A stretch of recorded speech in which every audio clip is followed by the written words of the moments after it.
Now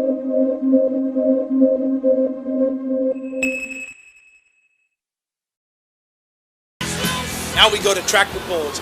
These guys have 5, 6, 7, 8 motors on some of them. Some of them run turbines. You'll see Allison aircraft motors like you're seeing right here. No matter what they put in these, they all have one incredible trait, that they can blow them up anytime. Look at this thing. Looks like something out of Nightmare on Elm Street.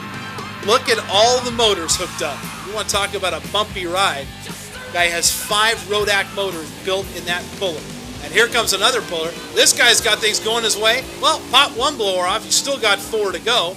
Actually 5 to go. And he continues to pull until things just come to a halt. At $50,000 a piece, they're a little bit expensive. Here comes the turbine we talked about.